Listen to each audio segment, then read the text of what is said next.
a gente sabe, a Grace também veio do Sul, né? Veio do Rio Grande do Sul e você veio do Espírito Santo e vieram fazer arte em São Paulo. A gente queria saber isso de você, a gente sabe dela, queria também saber de você, que é um outro cara bastante influente. Como é vir de outro estado e fazer arte em São Paulo? O meu caso, assim, eu nasci no Espírito Santo e vim pra cá. Quer dizer, eu sou me considero mais paulistano que qualquer coisa, porque eu nasci lá, mas vivi a minha vida inteira aqui.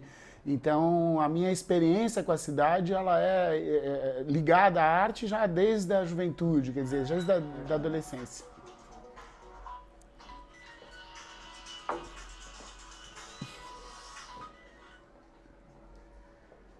Imagina, desde a adolescência, quer dizer, já tem uma ligação com a própria vida da cidade. Então, eu acho que é diferente de quem vem de outro estado, com outra experiência também na relação com arte, com outro circuito de relação de pessoas e tenta se inserir. Tenho vários amigos que fizeram isso, que vêm de outros lugares, mas acho que São Paulo abraça muito bem isso, porque é uma cidade muito cosmopolita.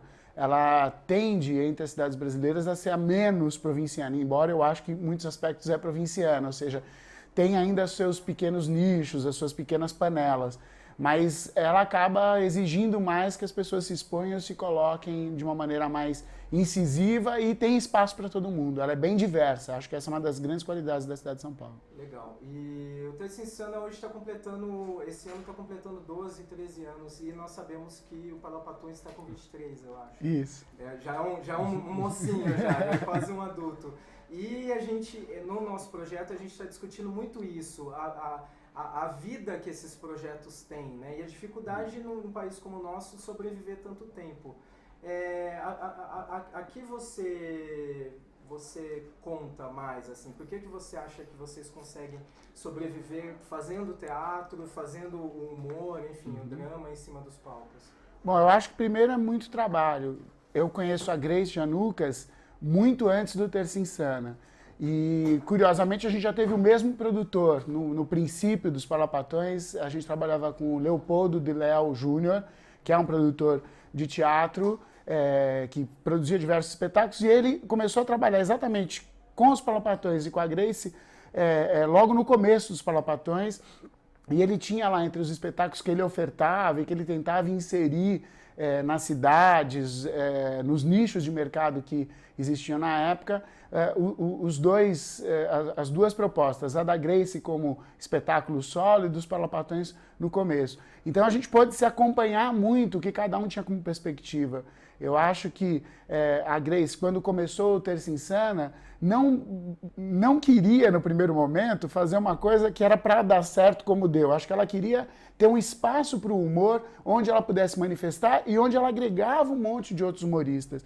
Eu acho que a grande sacada dela foi isso. Ela criou uma espécie de cabaré, de encontro, e que a classe artística toda ia ali no Next, aqui no centro da cidade, para ver os colegas fazendo coisas que não teriam espaço comercialmente, digamos assim. E ao contrário, isso acabou virando uma febre e se expandiu para além dali, teve que ir para lugares maiores e realmente a coisa aconteceu. E por lá ela abriu espaço para diversos comediantes que depois abriram uma carreira solo incrível, como é o caso do Luiz Miranda, que eu acho um grande exemplo de comediante, né? Passou por lá o Marco Luque, passou por lá uma série deles que firmaram, enfim, personagens, estilos e que foram derivando, né? E já vinha de um passado também da Grace com o Marcelo Mansfield e com a Angela Dipp, que também tinha um grupo que era uma referência já no final dos anos 80. Então, eu acho que ela acabou traduzindo essa experiência num foco diferente e que resultou numa expansão grande. E eu acho que era um pouco pré-internet também, o Terça Insana, porque o Terça Insana teve a sacada também de pegar esses números e gravá-los em vídeo com uma qualidade, e isso se expandiu pelo DVD no país inteiro, difundiu o trabalho desses comediantes, e então quando o Terça Insana chegava em outras cidades que não São Paulo, já tinha um conhecimento, o público já tinha virado febre. E aí veio depois YouTube, que acabou difundindo pela internet uma série de outros comediantes que, independente da televisão, conseguiram agregar público. Danilo Gentili e Rafinha Bastos já faziam sucesso como stand-up junto com o Marcelo Mansfield, que já foi parceiro da Grace, independente do sucesso que fizeram depois na televisão. Eles foram parar na televisão um pouco por causa desse sucesso de internet, e não ao contrário. Então eu acho que são as pessoas que trabalham com afinco voltado ao seu foco de trabalho, à sua expressão, aquilo que eles acreditam, e isso acaba conquistando o público. Legal. Você, falando em relação à expressão, a gente gosta bastante de relembrar, por isso até estamos aqui, porque somos fãs do projeto de vocês, e a gente enxerga que, assim, o Terça Insana, ele trouxe o teatro de revista de volta à vida. Tipo, uma espécie de expressão, como você mesmo disse, que nos anos 40, 50, 60 teve uma força muito grande. Assim como vocês para o clown também, né? E hoje em dia vocês seguem outras linhas. Como você, enquanto, enfim, diretor, produtor e ator, como você enxerga essas indas e vindas desses gêneros? Como que você vê isso? Isso vai sempre acontecer? São modas, não são? Como que é isso? Acho que existem ondas, não dá para dizer que é moda, mas às vezes a coisa tem uma força expressiva, ela acontece, ela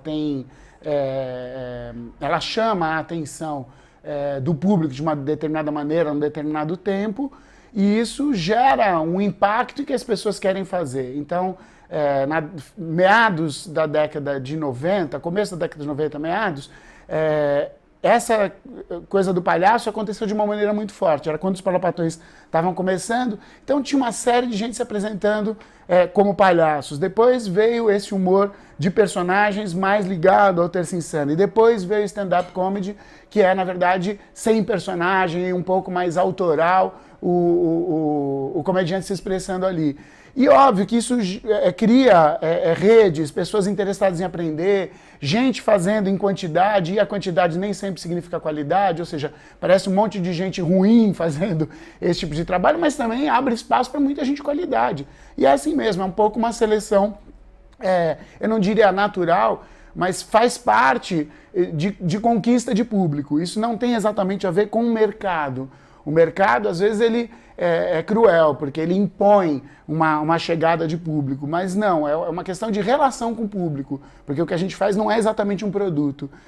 A cultura de massa tenta transformar o que a gente faz em produto, mas o que a gente faz é arte, interferir na vida da sociedade, criticar, dar a visão de humor, tentar buscar outros campos de pensamento, e isso não é exatamente um produto, né? Mas é a arte. Agora, muitas vezes tenta se embalar isso de alguma forma. Essa tentativa de embalagem é que corresponde a uma moda e que muitas vezes ficam martelando nisso. E quem martela isso é a televisão, o cinema, que são cultura de massa. Enquanto que o teatro, a área do espetáculo, que tenta se transformar num show business no Brasil, ainda não tem esse espaço. A gente não pode dizer que no Brasil tenha um mercado para o show business ainda. Existem nichos, pequenos espaços, né? Legal. Em relação à arte e a forma com que a gente se questiona a sociedade, a política, enfim, em cima dos palcos, vocês sempre trazem alguns projetos muito expressivos nesse sentido, sempre muitas questões, principalmente em relação ao nosso centro, a forma com que a gente está vivendo esse centro.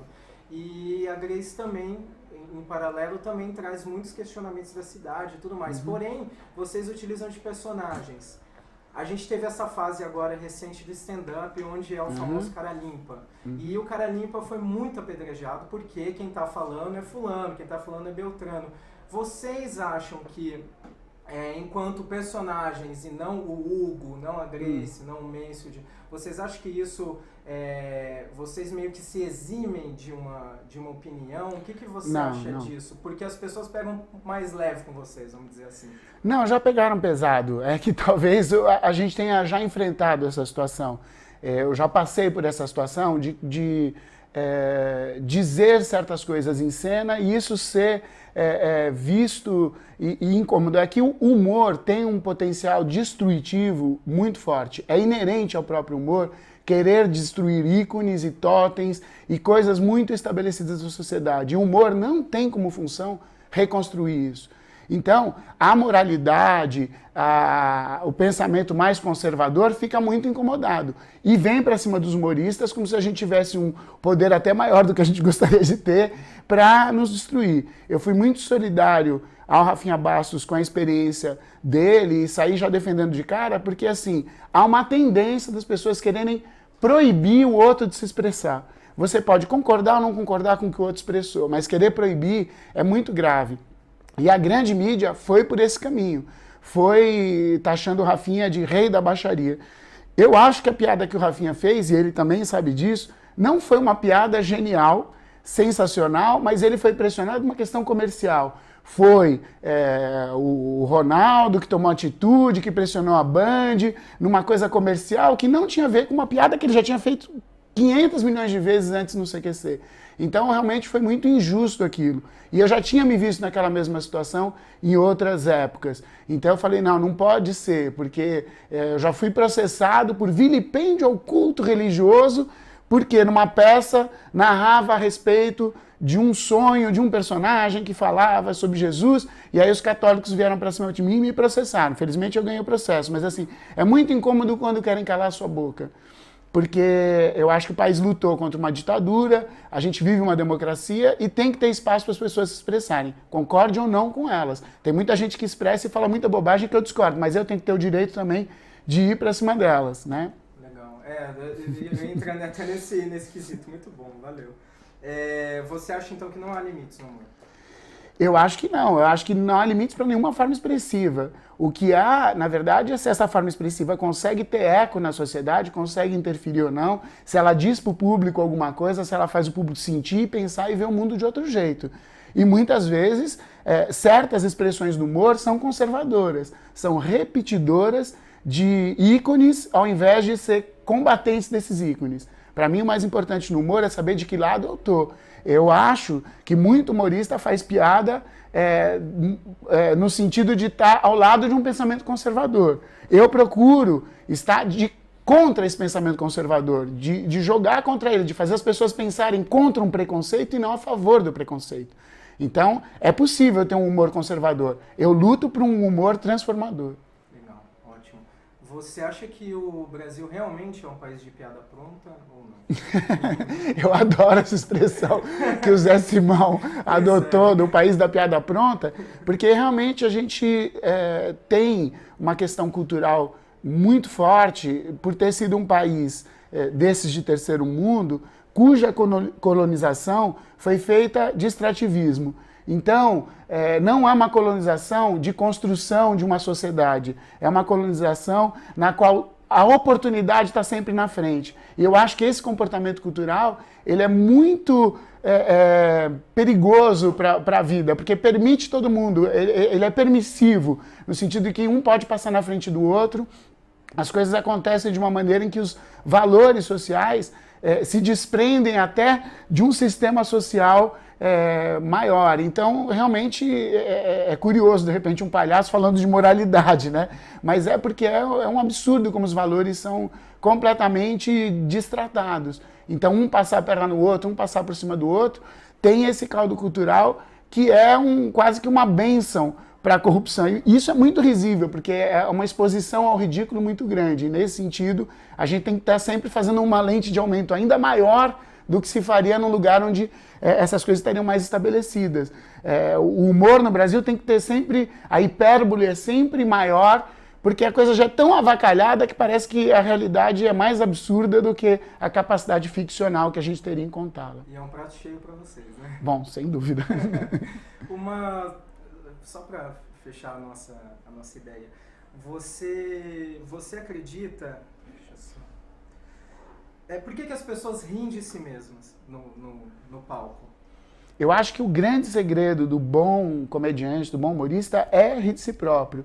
Porque se você coloca num pedestal, se você se coloca acima do público, a sua tendência é fazer a brincadeira, a chacota com o público ou com um terceiro que o público está vendo. E nesse sentido, o humor tem um potencial de humilhação. E aí ele perde a sua maior poesia, que é, na verdade, você mostrar que os seres humanos, como um todo, são ridículos. E se você se põe como ser humano dentro disso tudo, a sua capacidade de comunicação, de expressividade é maior. Se você se coloca fora disso, você está julgando aquilo que você está fazendo. Portanto, você perde força no seu tiro, naquela expressividade. Se você coloca superior, você dançou. Eu acho que você tem que se colocar como igual, tanto em relação ao público quanto em relação ao tema que você está falando. Se eu estou falando de corrupção, que gera tanta piada, eu tenho que mostrar que eu sou suscetível a ser corrupto. Porque aí eu estou mostrando que todo ser humano é suscetível a ser corrupto. É nesse sentido que eu acho que o comediante, o palhaço, o humorista, o stand-upper, ele tem que se colocar. Porque se ele se coloca numa posição muito superior, ele não consegue ter uma atitude mais direta, sincera. Ele acaba sendo falso, ele acaba tendo uma posição de juiz, e essa não é a função do humorista. Legal. Para fechar, eu queria só que você dissesse pra gente uma frase, aliás, vão ser 2 frases. O que é um humor para você e o que representa o Terça Insana para você?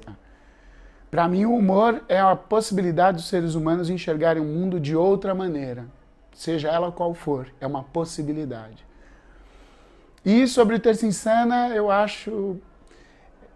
Para mim, o Terça Insana é um berço de grandes comediantes que ganharam espaço e que tiveram o amparo da loucura de Grace Janucas. Legal. Muito bom. Fechou. Valeu.